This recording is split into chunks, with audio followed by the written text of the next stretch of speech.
وہ بھی کسی آسمان پہ ہے. لیکن جو حجت بالفعل جو امام ہے, جو اولی الامر ہے, اس کے لیے آسمانوں پہ نہیں, اس کے لیے زمین پہ ہونا بھی ضروری ہے, حجت کا ہونا ضروری ہے. تو اب جو امام دنیا سے جائے گا وہ بالفعل امامت نہیں کر رہا, بالفعل امامت وہ کرے جو اس زمانے کا امام ہو, وہ کرے. اور وہ حجت بھی ہے, حجت کا تعلق قائم ہونا ضروری ہے اپنی چاہنے والوں سے, اپنے موالیوں سے تعلق قائم ہونا, ان کے مسائل میں جانا, ان کی مصیبتوں پہ دعا کرنا, ان کی مشکلوں کو حل کرنا, یہ سب امام کے لیے ہے. یہ کہ وہ اس طرح کا ایک رابطہ معنوی اور ایک رابطہ ظاہری بھی قائم رکھے.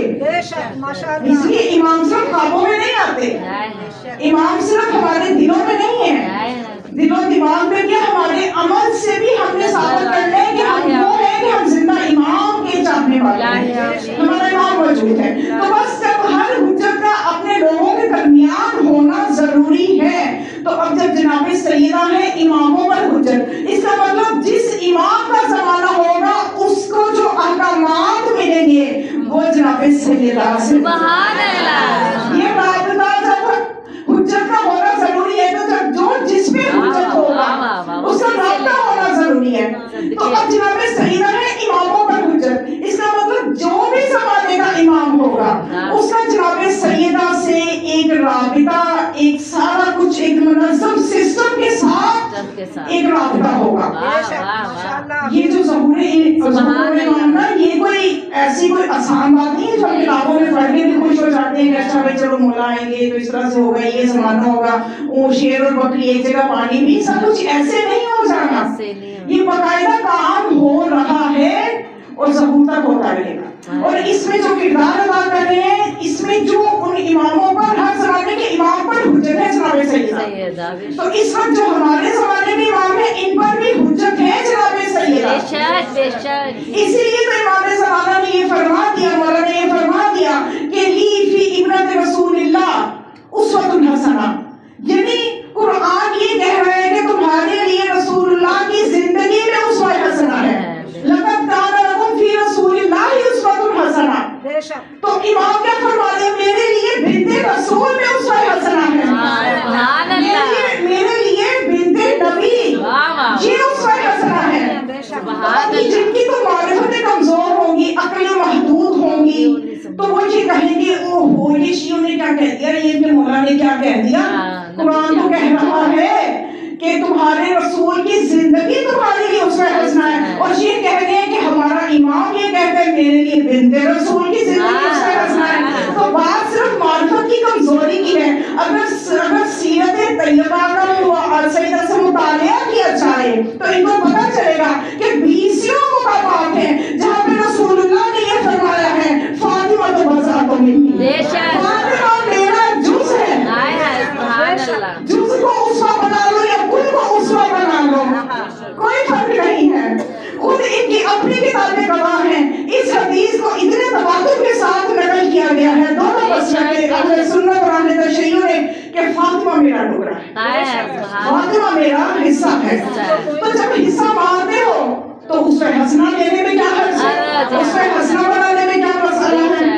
تو اس لیے مولا نے متوجہ بنایا اپنی جدہ کی طرف کہ اس وقت میرے اوپر وہ حجت ہیں, اور 20 مقامات میں رسول نے فرمایا کہ میری بیٹی میرا جز ہے. اس میں صرف ایک دو مقامات میں آپ کے سامنے عرض کر دوں تاکہ اس پر مزید وضاحت ہو جائے کہ جناب سیدہ کس طرح سے جزو رسول ہے, کس طرح سے جزو رسالت ہے. یہ بات تھوڑی ہمیں سمجھ میں آ جائے کہ کس طرح سے جزو رسالت ہے. دیکھو بچوں کے لیے تو میں یہ مثال دوں گی کہ اگر ایک روٹی پکی ہے اس کا ایک ٹکڑا میں الگ کر دوں اور کوئی آ کے سوال کرے کہ اس ٹکڑے کے انگریڈینٹس کیا ہیں, اس کا ذائقہ کیا ہے, اس کی طاقت و توانائی کیا ہے, اور اس باقی روٹی کی طاقت و توانائی کیا ہے, تو میں اس کی عقل میں سوال کروں گی کہ مجھے وہ حیرت ہے بھئی آپ یہ سب اسی کا تو ٹکڑا ہے, جو اس کی تاثیر وہی اس کی تاثیر, جو اس کا اثر وہی اس کا اثر.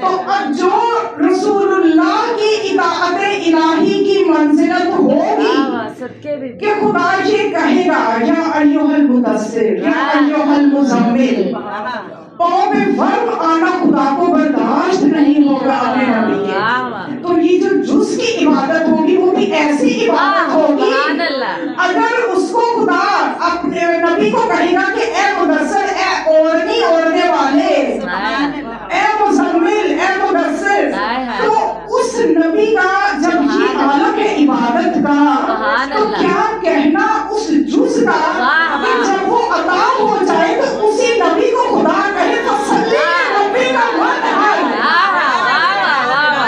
فصلی ربی کا وانحر. اور کیا عالم ہوگا اس جز کی عبادت کا کہ جب معصوم سے پوچھا جائے کہ شبرا رسول اللہ آپ کی جدہ کو لما سمیت زہرا الزہرا، زہرا کو زہرا کیوں کہا جاتا ہے، تو کیا جواب دیں گے امام؟ امام جواب یہ دیتے نظر آ رہے ہیں کہ میری جدہ فاطمہ جب محراب عبادت میں کھڑی ہوتی تھی تو اس قدر نورانی ہو جاتی تھی کہ ان کا نور اہل آسمان کے لیے ایسے چمکتا تھا کہ جیسے آسمان کے کواکب اور ستارے تم زمین والوں کے لیے روشن ہوتے ہیں.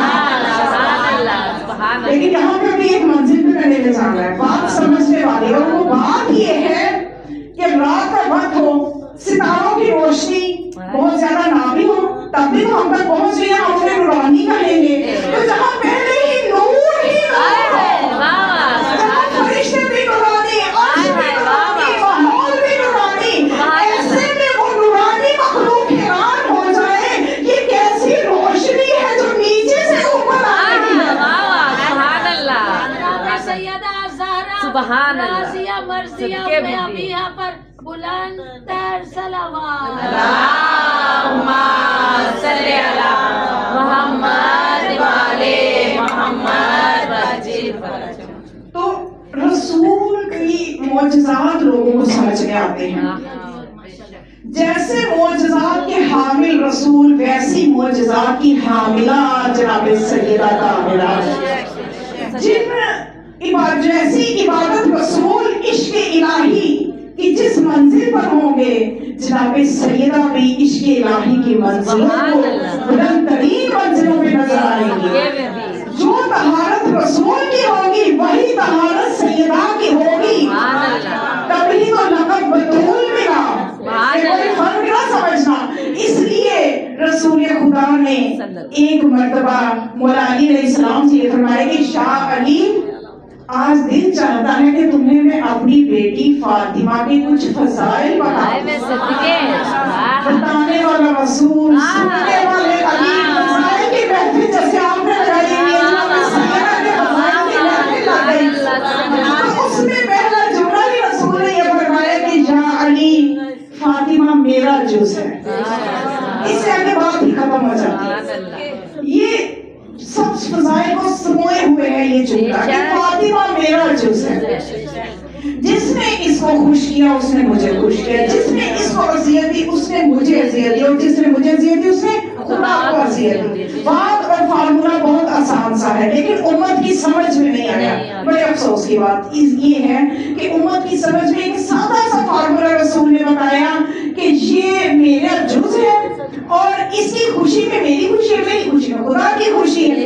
لیکن اب لوگ راستے میں جو مرضی کرتے پھریں، براہ راست اللہ کو خوش کریں یا جیسے مرضی کریں، یہ ان کی اپنی عقلوں کے سپورٹ ہے. لیکن ہمیں جو راستہ سمجھ میں آتا ہے وہ یہی ہے کہ ہم نے جناب سیدہ کو جز میں رسالت مانا ہے. اور یہ ایک دفعہ نہیں، آپ نے کئی موقعوں بھی اس بات کا اظہار فرمایا کیونکہ اس کا اظہار فرمانا ضروری تھا، ضروری تھا. بلکہ ایک جگہ تو میں پڑھ رہی تھی روایت میں نظر میں گزری کہ ایک مرتبہ آپ نے اپنی بیٹی کا ہاتھ تھاما اور مدینے والوں کے سامنے آ گئے، اپنی بیٹی کی کو لے گئے اور جا کے لوگوں کو یہ تعارف کروایا اور بتایا من عرفہ.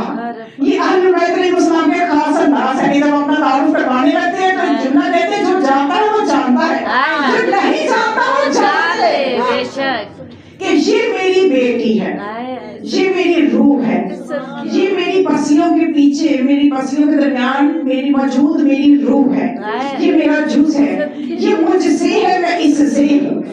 جب بیٹی کا ایسا کون باپ ہے جو بیٹی کا ایسا تعارف کروائے؟ یہ رسول ہیں جو جانتے ہیں کہ اس امت کے لیے ضروری ہے اس بیٹی کا ایسا تعارف کروانا، اور بتایا کہ جان لو کہ یہ مجھ سے ہے، یہ میرا جز ہے۔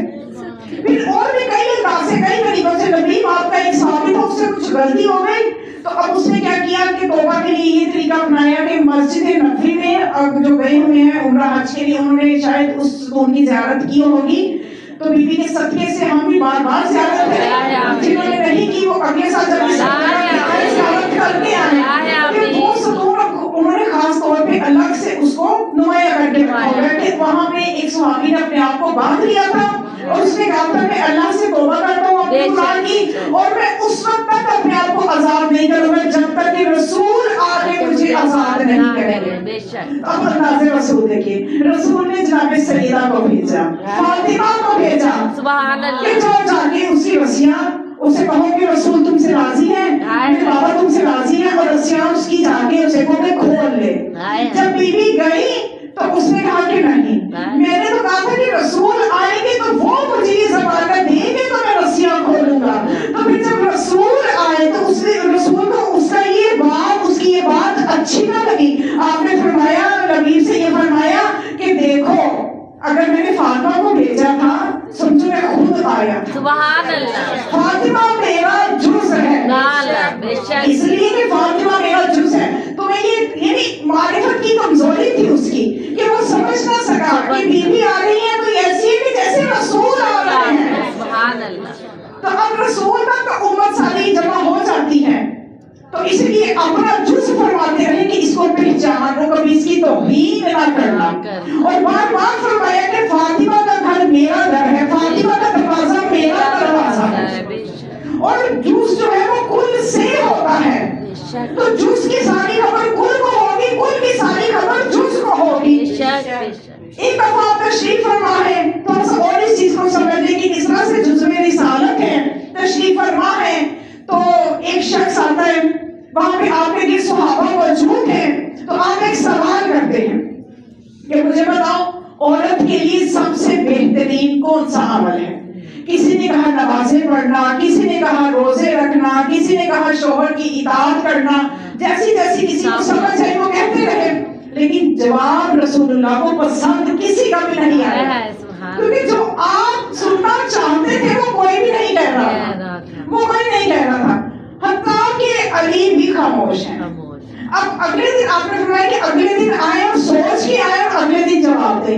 اگلے دن جب پھر وہ مجمع اکٹھا ہوا تو اس وقت مولا علی نے فرمایا کہ عورت کے لیے بہترین یہ ہے کہ نہ وہ کسی نامحرم کو دیکھے اور کوئی نامحرم اس کو بھی نہ دیکھے۔ یعنی اس سے یہ چیز سمجھ آتی ہے کہ جو بچیاں حجاب نہیں کرتی وہ کہتی ہیں ہماری آنکھوں میں شرم ہے، تو پھر نامحرم تو دیکھ رہا ہے، آدھی حدیث میں عمل ہوا۔ تو بی بی جانتی تھی، بی بی کیا پتہ کی عورتوں کی سردار ہے، اور یہ پتہ تھا ایک زمانے کی عورتیں اس طرح کے مسئلے نکالنے کی، اس طرح کی باتیں کرے گی، سردار ہے عالمین کی عورتوں کی۔ تو بی بی جانتی ہے کہ مسئلے، اس لیے بی بی نے صرف یہ نہیں فرمایا کہ وہ حجاب کرے، نہیں، نہ وہ کسی نامحرم کو دیکھے نہ کوئی نامحرم اس کو دیکھے، یعنی وہ حجاب میں بھی ہو اور آنکھوں میں حیا بھی ہو۔ بے شک یہ صرف آنکھوں کے حیا لے کے جو چلی پھرتی ہے نا کہ بس ہماری تو آنکھوں میں حیا ہے، تو یہ حجاب مکمل نہیں ہے۔ بی بی نے فرمایا کہ نامحرم بھی اس کو نہ دیکھے۔ جب آپ نے یہ جواب دیا تو رسول خدا مسکرائے اور یہ پوچھا کہ اے علی فاطمہ سے پوچھ کے آئے ہو، اے علی فاطمہ سے پوچھ کے آئے ہو۔ تو علی بھی مسکرائے، مولا علی مسکرائے، تو پھر رسول اللہ نے اس وقت بھی تعارف کروایا اپنی بیٹی کا تمام صحابہ میں کہ جان لو میں یہ بات اس لیے کہہ رہا ہوں کہ فاطمہ میرا جز ہے۔ وہ جو بات کہے گی مجھے پتا ہوگا یہ فاطمہ نے کہی ہے، وہ جو بات کہے گی مجھے پتا چل جائے گا کہ یہ فاطمہ کی کہی ہوئی بات ہے۔ تو یہ ایک مقام سیدہ ہے کہ جناب سیدہ کی عظمت کسی کوئی عام بندہ اس کا ادراک نہیں کر سکتا۔ بی بی کی جو عظمت ہے اس کے بارے میں اگر ہم قرآن کی آیات کو لیں تو قرآن جو ہے بیوی کا قصیدہ ہے، سبحان اللہ، بیوی کا قصیدہ پڑھتا ہوا نظر آتا ہے. آپ دیکھ لیجئے گا کہ میں شروع میں جب میں نے بات کی تھی کہ حجت کا بیوی سے تعلق ہونا ضروری ہے، اس لیے ضروری ہے کہ بیوی ان پر حجت ہے. تو اب یہاں پہ ہمیں بہت سی چیزیں ہمارے سامنے آتی ہیں، بہت سی مثالیں ہمارے سامنے اس کی موجود ہیں کہ بعض اوقات ہم اپنے مسائل میں جب امام زمان اسلام کے آگے سفارش پیش کرتے ہیں تو بیوی کے نام سے کرتے ہیں. وہ ایک وظیفہ بتایا جاتا ہے نا کہ 70 مرتبہ میں نے خود اس کو آزمایا، اگر آپ بھی آزمائیں، بلکہ یہ وہ در ہے کہ یہاں پہ آزمایا نہیں جاتا، یہاں پہ یقین کے ساتھ عمل کیا جاتا ہے. تو میں نے جب بھی کسی مشکل میں کیا ہے، یقین کریں وہ مشکل حل ہوگی. بس آپ نے اس میں کیا پڑھنا ہے؟ درود اول آخری پڑھنا ہے، جتنی مرتبہ بھی آپ پڑھ سکے، 5 مرتبہ 7 مرتبہ جتنا بھی درمیان میں آپ نے پڑھنا ہے، یا اللہ یا محمد یا علی یا فاطمہ یا صاحب زمان ادرکنی ولا تغرقنی. تو جب یہ 70 مرتبہ بھی نہیں ہوتا تو کام ہو جاتا ہے. سبحان اللہ، 70 مرتبہ بھی نہیں ہوتا تو مشکل آسان ہو جاتی ہے. اب اس میں آپ یہ نہ سوچیے گا کہ مشکل اس قسم کی ہے کہ جو فطری طور پہ وقت لینے والی ہے تو اس میں بھی آپ کہیں کہ میں کہوں، لیکن دعا قبول ہو جاتی ہے، وہ اپنے وقت پہ کام ہو جائے گا.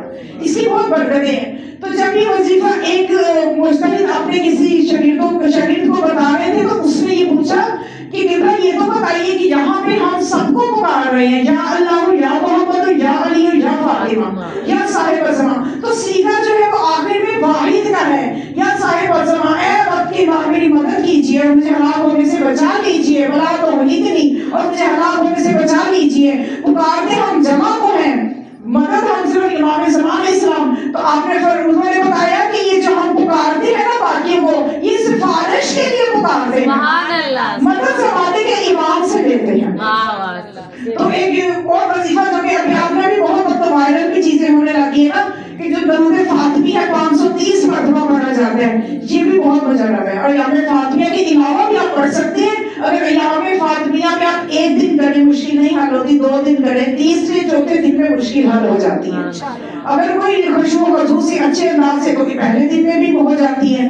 تو یہ بہرحال یہ بھی یا اللہم صلی علی فاطمہ و ابیہا و بعلیہا و بنیہا و سر المستودع فیہا بعدد ما احاط بہ علم. اس کو 530 مرتبہ پڑھ کے دیکھیں. اگر آپ کی اتنی ہمت نہیں ہے آپ 135 مرتبہ بھی پڑھ سکتے ہیں، کیونکہ فاطمہ 2 کے جب اعداد نکالیں تو پھر یہ 530 بنتے ہیں. فاطمہ کے گولتے وقت میں ہاں بن جاتی ہے تو پھر اس کے اعداد نکالیں تو پھر یہ 135 مرتبہ بھی پڑھ سکتے ہیں. میں تو کہتی ہوں 9 مرتبہ پڑھنے، بیوی کا عدد ہے 9. جب گرینڈ ٹوٹل کیا جاتا ہے نا بیوی کے عدد حروف نکال کے ان کا جب گرینڈ ٹوٹل کیا جاتا ہے وہ 9 بنتا ہے. تو بیوی کے عدد 9 ہے. تو آپ 9 مرتبہ بھی پڑھ لیں. آپ کسی طرح سے اپنے آپ کو جامع سیدہ سے جوڑ لیں، صرف یہاں پہ فاطمیہ میں نہیں، ضرورت ہے ہمیشہ جوڑنے کی. آپ کہیں جا رہے ہیں، میں بھی ویسے ہی وظیفہ کرتی ہوں اور اس سے کافی میری زندگی میں اچھی چیزیں آئی ہیں. وہ یہ ہے آپ سورہ کوثر کو 9 دفعہ پڑھ لیں. میں یہ نہیں کہتی کسی بات میں فرمایا ہے یا میں کوئی وظیفہ ایجاد کر رہی ہوں اور کہہ رہی ہوں یہ شریعت کا حصہ نہیں.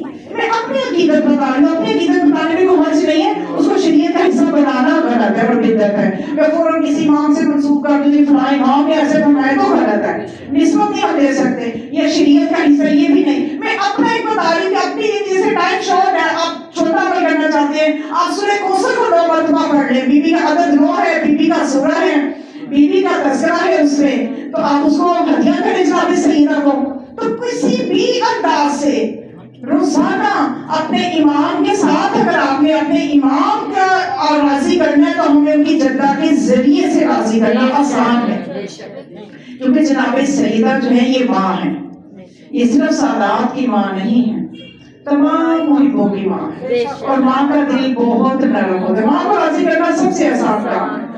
اور وہ خدا جو سمیع الرضا 70 ماں سے بھی زیادہ شفیق ہے، اس کو تو ماں سے بھی زیادہ جلدی راضی کر لیا جاتا ہے. ماں کے آگے پھر بھی رونا پڑتا ہے نا، بچے کو کافی آنسو بہاتا ہے تو اللہ جو ہے وہ ایک آنسو سے بھی راضی ہو جاتا ہے. بس ہم نے کبھی کوششیں نہیں کی ہیں. خزانے ہمارے پاس ہیں، وظیفے ہمارے پاس ہیں، سب کچھ. ہم ان سب کو چھوڑ کے بس ہمیں اپنے آپ کو بلا وجہ ڈپریس کرنا ہے، ڈپریشن میں جانا ہے اور ایسے لوگوں سے جا کے پریشان نہیں. ہم ذکر کر لیے تو خود پریشان ہے، وہ سننے کے بعد الٹا پریشان ہو جاتے رہو گے تو میں نے پریشانی اوپر سٹی لے کے آ گئی، وہ تو یہی کہیں گے. تو آج کے دور میں البتہ اپنے اتنے مسائل میں الجھا کہ دل نہیں کرتا کہ کسی کو آپ جانے کو اپنا مسئلہ بتائیں.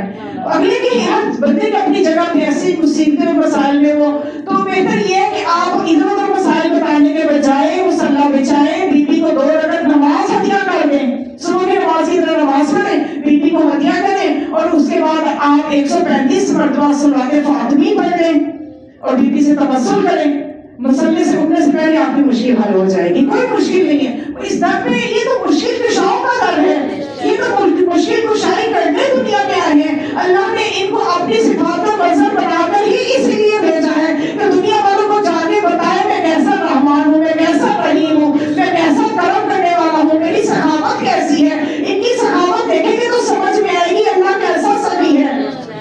اس گھر کی سخاوت دیکھیں گے تو, اس گھر کا کرم دیکھیں گے تو سمجھ میں آئے گا خدا کیسا کریم ہے. اس کے علاوہ کسی سے سمجھ میں آئے گا آپ کو کہ خدا کیسا کریم ہے, کیونکہ خدا نے مظہر ان کو بنا کے بھیجا ہے. جب ہم ان کو سمجھیں گے تو خدا سمجھ میں آئے گا.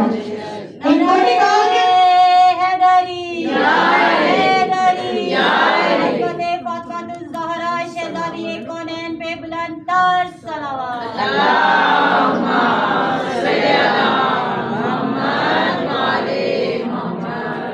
تو جناب سیدہ کی عظمت, بس میں اتنا ہی کہوں گی کہ جب بھی کوئی اللہ کا ولی دنیا میں آتا ہے اس کا اعزاز یہ ہوتا ہے کہ اس کو نام اللہ دیتا ہے. حسن دنیا میں آئے نام اللہ نے رکھا, حسین دنیا میں آئے نام اللہ نے رکھا. جناب سیدہ بھی جب دنیا میں آئی تو نام اللہ نے ایک نہیں 9 رکھے. یہ عظمت ہے جناب سیدہ کی کہ ان کے 9 نام اللہ نے رکھے. دنیا والے جب نام رکھتے ہیں تو صلاحیت ہو یا نہ ہو اپنی محبت میں نام رکھتے ہیں. خدا جب نام رکھے گا وہ جانتا ہے کہ میں جو نام رکھ رہا ہوں یہ اس کی مصداق بڑھے گی. فاطمہ فاطمہ ہے, اللہ نے نام فاطمہ رکھا اور اس کی 3 وجوہات ہیں علماء نے لکھی ہیں. ایک تو آپ نے سن رکھی ہوگی فاطمہ کا مطلب کیا ہے, جدا کرنا, جدا کرنا یعنی جدا کرنے والی. فتم سے نا, فتم کا مطلب ہے جدا کرنا. اس کے جو روٹ ورڈز ہیں وہ ہے فا تو میم, یعنی فتم جدا کرنا, فاطمہ جدا کرنے والی کہ جو اپنے شیعوں کو جہنم کی آگ سے جدا کرے گی. اور فاطمہ کو فاطمہ ایک جگہ ایک معصوم نے فرمایا کہ اس لیے کہا جاتا ہے کہ یہ وہ بیوی ہے کہ جو لوگ اس کی معرفت سے جدا ہے, لوگ اس کی معرفت حاصل کر ہی نہیں سکتے, اس چیز سے جدا ہے کہ وہ نبی سیدہ کی معرفت حاصل کر سکے. ایک اور جگہ مجھے علت نظر آئی اس میں فاطمہ کی, وہ وجہ یہ کہ معصوم نے بتائی کہ فاطمہ کو فاطمہ اس لیے کہا جاتا ہے کہ فاطمہ کو اس کے ورثے سے جدا کیا جائے گا, ورثے سے جدا رکھا جائے گا. تو بس مومنات, اس بی بی کی عظمت بھی ہم خاکی بیان نہیں کر سکتے. جس کے قصیدے خدا پڑھے, جس کے قصیدے علی پڑھے, جس کے قصیدے رسول پڑھے, انبیاء پڑھے, جس کی اطاعت بزبان رسول ہر جن و انس, ہر بشر, ہر نبی پر واجب تھی, اطاعت واجب تھی. جس بی بی کی معرفت اور اطاعت کے بغیر انبیاء کی نبوت نہیں بچتی. صریحاً فرمانے رسالت مآب موجود ہے, کسی نبی کی نبوت اس وقت تک نبی نہیں بنتا جب تک میری بیٹی فاطمہ کی معرفت کا اقرار نہ کرے.